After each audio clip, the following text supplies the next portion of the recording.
ৰাজ্য চৰকাৰ কৰ্মচাৰীসকলৰ বাবে জনাব বিচাৰিছো বৃহৎ সুখবৰ। অৱশেষত বিত্ত বিভাগৰ ফালৰ পৰা নটিফিকেশ্যন প্ৰকাশ হৈছে, গুৰুত্বপূৰ্ণ নিৰ্দেশনা আহিছে।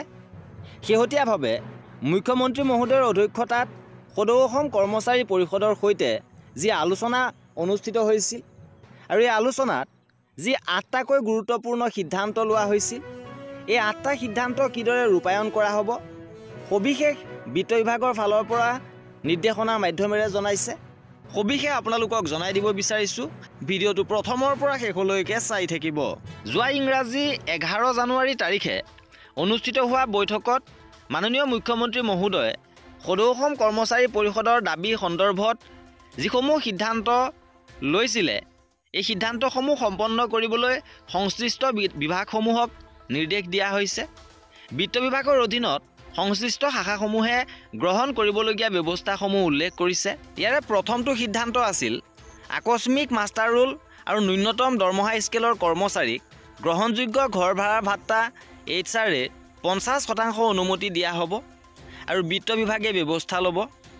দ্বিতীয়তে, সকলো বিভাগে লোৱা নিয়ম ফ্ৰেমৱৰ্ক কৰা আৰু সকলোৰে বাবে কমেও 2টা পদোন্নতিৰ ব্যৱস্থা কৰা আৰু বিত্ত বিভাগৰ ফালৰ পৰা ব্যৱস্থা গ্ৰহণ কৰিব।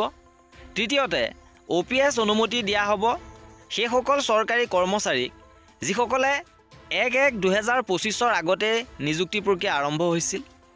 বিত্ত বাজেট বিভাগৰ সৈতে আলোচনা কৰি পদক্ষেপ ল'ব। চতুৰ্থটো সিদ্ধান্ত হৈছে জেইক AE আৰু এইক SDOS-লৈ উন্নীত কৰা। পদোন্নতি নোপোৱা সকলো JE আৰু AE আৰু তেওঁলোকক ঠাইৰ বাবে এক্স কেডাৰ পদ সৃষ্টি কৰিবলগীয়া বিভাগসমূহৰ তালিকা দিবৰ বাবে নিৰ্দেশ দিয়া হৈছে আৰু ছেক্ৰেটেৰী বিত্ত বিভাগৰ SIU PRU বিভাগে প্ৰয়োজনীয় পদক্ষেপ ল'ব।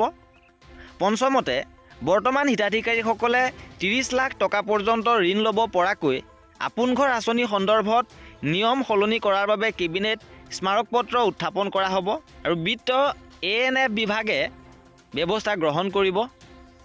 6 নম্বৰত, জিলা পৰ্যায়ৰ কাৰ্যালয়ত মুখ্য সহায়কৰ পদ সৃষ্টি আৰু বিত্ত বিভাগে প্ৰয়োজনীয় পদক্ষেপ গ্ৰহণ কৰিব।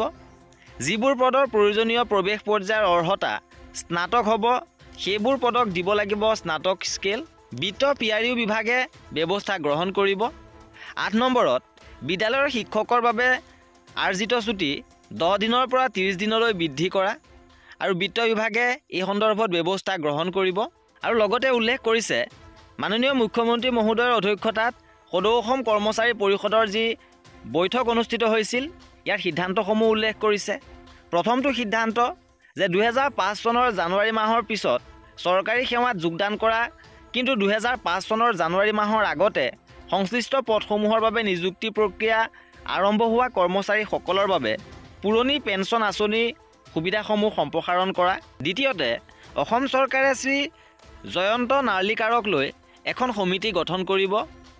IAS বিত্ত বিভাগৰ কমিশ্যনাৰ আৰু সম্পাদক শ্ৰী M মণিবন্নান, IAS আয়ুক্ত আৰু সম্পাদক সাধাৰণ প্ৰশাসন আৰু কৰ্মী বিভাগ আৰু শ্ৰী নাৰায়ণ কম্ভাৰ, IAS সম্পাদক বিদ্যালয় শিক্ষা আৰু উচ্চ শিক্ষা বিভাগে শিক্ষকৰ বাবে উপাৰ্জিত ছুটি 30 দিনলৈ বৃদ্ধিৰ বিষয়টো পৰীক্ষা কৰিব আৰু সংশ্লিষ্ট পক্ষ আৰু প্ৰাসংগিক অনুৰূপ বিষয়ৰ শুনানি গ্ৰহণ কৰি কমিটিয়ে চৰকাৰক প্ৰতিবেদন দাখিল কৰিব আৰু ভাৰত চৰকাৰৰ আৰু অন্যান্য ৰাজ্য চৰকাৰসমূহত উপলব্ধ বিধানসমূহ অধ্যয়ন কৰিব। তৃতীয়তে, অসম চৰকাৰে নতুন পেঞ্চন আঁচনিৰ অধীনলৈ আনিবলৈ চৰকাৰী বিভাগ আৰু বিভিন্ন চৰকাৰী সমিতিত নিয়োজিত কেজুৱেল আৰু মাষ্টাৰ ৰোল কৰ্মচাৰী আৰু ন্যূনতম দৰমহা স্কেলৰ কৰ্মচাৰীসকলক অনুকূলভাৱে পৰীক্ষা কৰিব। যদিহে কৰ্মচাৰীসকল NPS নীতিৰ অধীনত নিৰ্ধাৰিত প্ৰিমিয়াম আদায় দিবলৈ সন্মত হয়। চতুৰ্থতে, অসম চৰকাৰে একে বা অনুৰূপ কামৰ বাবে 1 পে নীতি মানি চলিব। একেধৰণৰ কামত নিয়োজিত সকলোকে সমান দৰমহা পাৰিতোষিক প্ৰদান কৰা। পঞ্চমতে, জলসিঞ্চন বিভাগৰ বিষয়াসকলক পেঞ্চন অনুমোদন দিয়াত পলম হোৱা বিষয়টো তদন্ত কৰি সদৌ অসম কৰ্মচাৰী পৰিষদৰ বিষয়ববীয়াৰ সৈতে আলোচনা কৰি সমাধান কৰিব। ষষ্ঠতে, বিচ্ছিন্ন পদৰ ক্ষেত্ৰত অসম চৰকাৰে পদৰ আৰ্থিক উন্নীতকৰণৰ সুবিধা। সদৌ অসম কৰ্মচাৰী পৰিষদে টাইম স্কেল প্ৰমোচনৰ বিষয়টো মুখ্য সম্পাদকৰ সৈতে আলোচনা কৰিব। 8 নম্বৰত সাধাৰণ নিৰ্বাচন 2024ৰ পিছত শিক্ষা বিভাগৰ বিষয়াসকলৰ উপস্থিতিত শিক্ষা বিভাগৰ সৈতে জড়িত বিষয়সমূহ পৃথকে আলোচনা কৰা হ'ব আৰু অধ্যক্ষৰ ধন্যবাদ জ্ঞাপনেৰে সভাৰ অন্ত পৰে। আৰু এই আছিলে শেহতীয়াভাৱে কৰ্মচাৰী পৰিষদৰ আলোচনাৰ অন্তত ৰাজ্য চৰকাৰে গ্ৰহণ কৰা সিদ্ধান্তসমূহ, লগতে সিদ্ধান্তসমূহ ৰূপায়ণৰ বাবে লোৱা পদক্ষেপসমূহ আৰু কৰ্মচাৰী পেঞ্চনাৰৰ প্ৰতিটো আপডেট পাই থাকিবৰ বাবে আমাৰ চেনেলটো ছাবস্ক্ৰাইব কৰি ৰাখিব।